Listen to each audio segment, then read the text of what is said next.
ಸಿದ್ದರಾಮಯ್ಯ ಪಾಳೆ ಹೇಳ್ತಾ ಇದೆ ಅಧಿಕಾರ ಹಂಚಿಕೆ ಒಪ್ಪಂದ ಆಗೇ ಇಲ್ಲ ಅಂತ. ಒಪ್ಪಂದ ಆಗಿದೆ, ಹಾಗಾಗಿ ಬಿಟ್ಕೊಡ್ಲೇಬೇಕು ಅನ್ನುವಂಥದ್ದು ಡಿ ಕೆ ಶಿವಕುಮಾರ್ ಬಿಡದ ಒತ್ತಾಯ ಅಥವಾ ಆಗ್ರಹ. ಒಟ್ಟಿನಲ್ಲಿ ಸಿದ್ದರಾಮಯ್ಯ ಮತ್ತು ಡಿ ಕೆ ಶಿವಕುಮಾರ್ ಇಬ್ಬರು ಕೂಡ ಚರ್ಚೆಯ ಕೇಂದ್ರ ಬಿಂದು. ಇವರಿಬ್ರು ಮಾತ್ರ ಅಲ್ಲ, ಇನ್ನೊಂದಿಬ್ರು ಬಹಳ ಮಹತ್ವದ ಪಾತ್ರವನ್ನ ನಿರ್ವಹಿಸ್ತಾ ಇದ್ದಾರೆ. ನಮಸ್ಕಾರ, ಬುಕ್ಕಿನಕೆರೆ ಡೈರಿಗೆ ಸ್ವಾಗತ. ನಾನು ಧರಣೀಶ್ ಬುಕ್ಕಿನಕೆರೆ. ರಾಜ್ಯ ಕಾಂಗ್ರೆಸ್ನಲ್ಲಿ ಈಗ Siddaramaiah versus D K Shivakumar ಅನ್ನುವಂತಹ ಈ ಕುರ್ಚಿ ಕಿತ್ತಾಟ ಬಹಳ ಜೋರಾಗಿ ನಡೀತಾ ಇದೆ. ಸಿದ್ದರಾಮಯ್ಯ ಅವರ ಪಾಳೆಯದ ವಾದ ಏನಪ್ಪಾ ಅಂತಂದ್ರೆ ಅಧಿಕಾರ ಹಂಚಿಕೆಯ ಒಪ್ಪಂದ ಆಗಿಲ್ಲ ಅಂತ. ಡಿ ಕೆ ಶಿವಕುಮಾರ್ ಬಣದವರು ಅಧಿಕಾರ ಹಂಚಿಕೆಯ ಒಪ್ಪಂದ ಆಗಿದೆ ಅಂತೇಳಿ ಬಿಂಬಿಸ್ಲಿಕ್ಕೆ ನಂಬಿಸ್ಲಿಕ್ಕೆ ಬಹಳ ಪ್ರಯತ್ನವನ್ನ ಮಾಡ್ತಿದ್ದಾರೆ. ಅಧಿಕಾರ ಹಂಚಿಕೆಯ ಒಪ್ಪಂದ ಆಗಿಲ್ಲದೆ ಇರೋದ್ರಿಂದ ನಾವು ಕುರ್ಚಿ ಬಿಟ್ಕೊಡುವಂತಹ ಪ್ರಮೇಯವೇ ಇಲ್ಲ ಅನ್ನೋದು ಸಿದ್ದರಾಮಯ್ಯ ಪಾಳೆಯದ ವಾದ. ಒಪ್ಪಂದ ಆಗಿದೆ, ಹಾಗಾಗಿ ಬಿಟ್ಕೊಡ್ಲೇಬೇಕು ಅನ್ನೋದು ಡಿ ಕೆ ಶಿವಕುಮಾರ್ ಬಣದ ಆಗ್ರಹ. ಒಟ್ಟಿನಲ್ಲಿ ಸಿದ್ದರಾಮಯ್ಯ ಮತ್ತು ಡಿ ಕೆ ಶಿವಕುಮಾರ್ ಇಬ್ಬರು ಕೂಡ ಚರ್ಚೆಯ ಕೇಂದ್ರ ಬಿಂದು. ಆದರೆ ಇವರಿಬ್ರು ಮಾತ್ರ ಅಲ್ಲ, ಇನ್ನೊಂದಿಬ್ರು ಬಹಳ ಮಹತ್ವದ ಪಾತ್ರವನ್ನ ನಿರ್ವಹಿಸ್ತಾ ಇದ್ದಾರೆ. ಅವ್ರು ಯಾರಪ್ಪ ಅಂದ್ರೆ, ಒಂದು ಕಾಂಗ್ರೆಸ್ನ ಹಿರಿಯ ನಾಯಕರಾದಂತಹ ವಿಧಾನ ಪರಿಷತ್ ಸದಸ್ಯರಾದಂತಹ ಬಿ ಕೆ ಹರಿಪ್ರಸಾದ್, ಇನ್ನೊಂದು ಇಂಧನ ಸಚಿವ ಕೆ ಜೆ ಜಾರ್ಜ್. ಹರಿಪ್ರಸಾದ್ ಮತ್ತು ಕೆ ಜೆ ಜಾರ್ಜ್ ಯಾವ ರೀತಿಯ ಪಾತ್ರವನ್ನು ನಿರ್ವಹಿಸ್ತಾ ಇದ್ದಾರೆ, ಅದು ಒಟ್ಟಾರೆ ಬೆಳವಣಿಗೆ ಮೇಲೆ ಏನು ಪರಿಣಾಮವನ್ನು ಬೀರಬಹುದು ಅನ್ನುವಂಥದ್ದನ್ನು ಹೇಳ್ತೀನಿ. ಅದಕ್ಕೂ ಮೊದಲು ನಾನು ನಿಮಗೆ ರಿಕ್ವೆಸ್ಟ್ ಮಾಡ್ತಿದ್ದೀನಿ, ನೀವು ಇನ್ನೂ ಬುಕ್ಕಿನಕೆರೆ ಡೈರಿಯನ್ನು ಸಬ್ಸ್ಕ್ರೈಬ್ ಮಾಡಿಲ್ಲ ಅಂದರೆ ದಯವಿಟ್ಟು ಸಬ್ಸ್ಕ್ರೈಬ್ ಮಾಡಿ, ಅದೇ ರೀತಿ ಲೈಕ್ ಮಾಡಿ, ಶೇರ್ ಮಾಡಿ, ಮತ್ತು ಬೆಲ್ ಬಟನನ್ನು ಪ್ರೆಸ್ ಮಾಡಿ. ವೀಕ್ಷಕರೇ, ಮೊದಲನೇದಾಗಿ ಬಿ ಕೆ ಹರಿಪ್ರಸಾದ್ ಅವರ ವಿಷಯವನ್ನು ಹೇಳ್ತೀನಿ. ಬಿ ಕೆ ಹರಿಪ್ರಸಾದ್ ಕಾಂಗ್ರೆಸ್ಗೆ ಅತ್ಯಂತ ನಿಷ್ಠರಾಗಿರುವಂತಹ ನಾಯಕ. ಬಿ ಕೆ ಹರಿಪ್ರಸಾದ್ ಅವ್ರ ಬಗ್ಗೆ ಎಲ್ಲರೂ ಅವರು ಚುನಾವಣೆಯಲ್ಲಿ ಗೆಲ್ಲಲಾಗದ ನಾಯಕ ಅಂತ ಹೇಳ್ತಾರೆ. ಆದರೆ ಅವರು ಕಾಂಗ್ರೆಸ್ ಪಕ್ಷ ಏನು ಹೇಳುತ್ತೆ ಅದನ್ನು ಮಾತ್ರ ಮಾಡ್ತೀನಿ ಅಂತೇಳಿ ಬಹಳ ವರ್ಷಗಳ ಕಾಲ ಅವರು ದೆಹಲಿನಲ್ಲಿ ಮತ್ತು ಬೇರೆ ಬೇರೆ ರಾಜ್ಯಗಳಲ್ಲಿ ಬೇರೆ ಬೇರೆ ಕೆಲಸಗಳನ್ನು ನಿಭಾಯಿಸಿದ್ದಾರೆ. ಅದರಿಂದಾಗಿ ಅವರು ಇಲ್ಲೊಂದು ಕಾನ್ಸ್ಟಿಟ್ಯೂನ್ಸಿಯನ್ನು ನೋಡ್ಕೊಳ್ಳಿಲ್ಲ, ಗೆದ್ದಿಲ್ಲ. ಎಲ್ಲಕ್ಕಿಂತ ಹೆಚ್ಚಾಗಿ ಕಾಂಗ್ರೆಸ್ ಹೈಕಮಾಂಡ್ ಏನು ಹೇಳುತ್ತೆ ಅದನ್ನು ಅದೆಂಥದೇ ಪರಿಸ್ಥಿತಿ ಇರಲಿ ತಪ್ಪದೇ ಪಾಲಿಸ್ತಾರೆ.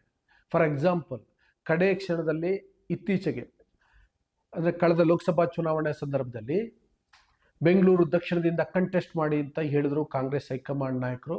ಹರಿಪ್ರಸಾದ್ ಹಿಂದೆ ಮುಂದೆ ನೋಡಲಿಲ್ಲ, ಯಾಕೆಂದರೆ ಅದು ಪಕ್ಷದ ಆದೇಶ, ನಾನು ಅದನ್ನು ಉಲ್ಲಂಘನೆ ಮಾಡಲ್ಲ, ಅದರ ಬಗ್ಗೆ ನನ್ನ ತಕರಾರೇ ಇಲ್ಲ, ವಾದವೇ ಇಲ್ಲ ಅಂತೇಳಿ ಹೋದ್ರು, ಕಂಟೆಸ್ಟ್ ಮಾಡಿದ್ರು, ಸೋತು. ಅದೇ ರೀತಿ ಒಂದ್ಸಲ ಉಪರಾಷ್ಟ್ರಪತಿ ಚುನಾವಣೆ ಬಗ್ಗೆ ಕೂಡ ಕಂಟೆಸ್ಟ್ ಮಾಡಿದ್ರು, ಸೋತು. ನಾನು ಯಾಕೆ ಈ ಮಾತನ್ನು ಹೇಳ್ತಿದ್ದೀನಿ ಅಂತಂದರೆ, ಅವರು ಪಕ್ಷ ನಿಷ್ಠೆಗೆ ಎಷ್ಟು ಬದ್ಧರಿದ್ದಾರೆ ಅಂತೇಳಿ. ಸೊ ಈಗ ಕೂಡ ಕಾಂಗ್ರೆಸ್ ಹೈಕಮಾಂಡ್ ನಾಯಕರು ಸಿದ್ದರಾಮಯ್ಯ ಮತ್ತು ಡಿ ಕೆ ಶಿವಕುಮಾರ್ ನಡುವಿನ ಈ ಕುರ್ಚಿ ಕದನ ತಾರಕಕ್ಕೆ ಏರ್ತಿರುವಂಥ ಸಂದರ್ಭದಲ್ಲಿ ಮುಂದೆ ಏನು ಮಾಡಬೇಕು ಅನ್ನುವಂತಹ ಇಕ್ಕಟ್ಟಿಗೆ ಸಿಲುಕಿದೆ ಕಾಂಗ್ರೆಸ್ ಹೈಕಮಾಂಡ್. ಅದರಿಂದಾಗಿ ಬಿ ಕೆ ಹರಿಪ್ರಸಾದ್ ಅವರನ್ನು ಕರೆಸ್ಕೊಂಡಿದ್ದಾರೆ. ಮೊನ್ನೆ ಬಿ ಕೆ ಹರಿಪ್ರಸಾದ್ ಮಂಗಳೂರಿನ ಪ್ರವಾಸದಲ್ಲಿದ್ದರು. ತುರ್ತಾಗಿ ದೆಹಲಿ ಬರೀಬೇಕು ಅಂತೇಳಿ ಅವರನ್ನು ಕರೆಸ್ಕೊಂಡು ರಾಜ್ಯ ರಾಜಕಾರಣದ ವಿದ್ಯಮಾನಗಳನ್ನು ಅವ್ರ ಜೊತೆ ಚರ್ಚೆ ಮಾಡಿದ್ದಾರೆ. ಏನಾಗ್ತಾ ಇದೆ, ಏನಾಗಬಹುದು, ನಾಯಕತ್ವ ಬದಲಾವಣೆ ಮಾಡಿದ್ರೆ ಏನಾಗಬಹುದು, ಯಾವ ರೀತಿಯ ಪರಿಣಾಮ ದುಷ್ಪರಿಣಾಮ ಬೀರಬಹುದು, ಕಾಂಗ್ರೆಸ್ ಪಕ್ಷದ ವರ್ಚಸ್ಸಿಗೆ ಏನು ಆಗಬಹುದು, ಮತ್ತು ನಾಯಕತ್ವ ಬದಲಾವಣೆ ಮಾಡೋದ್ರಿಂದ ಅನುಕೂಲಗಳೇನು ಅನಾನುಕೂಲಗಳೇನು ಅನ್ನೋದ್ರ ಬಗ್ಗೆ ಚರ್ಚೆ ಮಾಡಿದ್ದಾರೆ.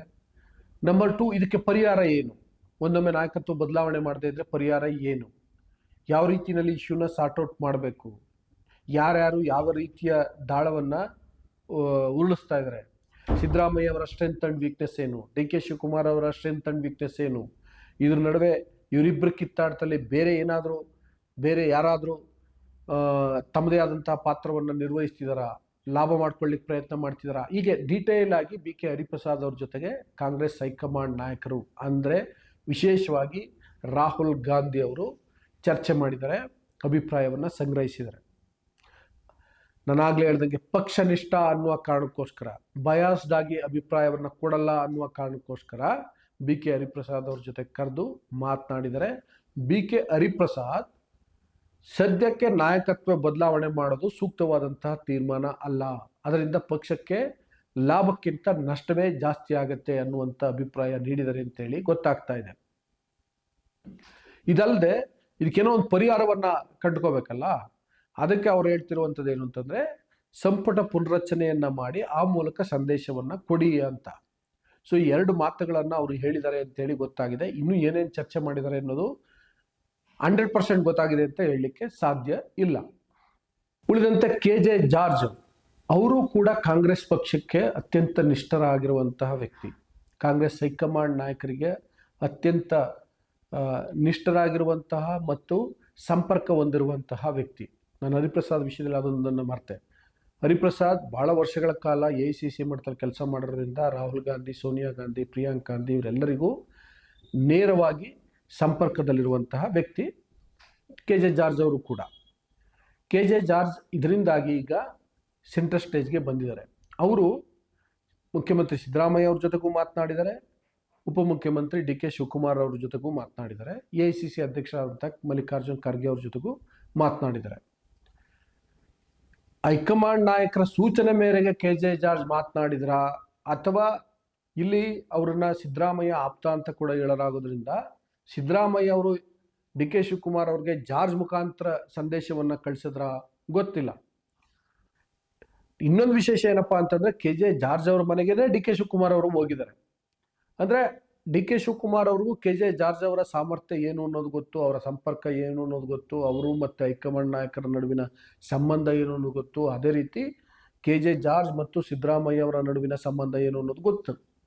ಇದೆಲ್ಲ ಗೊತ್ತಿದ್ದು DK ಶಿವಕುಮಾರ್ ಅವರು KJ ಜಾರ್ಜ್ ಮನೆಗೆ ಹೋಗಿ ಮಾತುಕತೆಯನ್ನ ನಡೆಸಿದ್ದಾರೆ.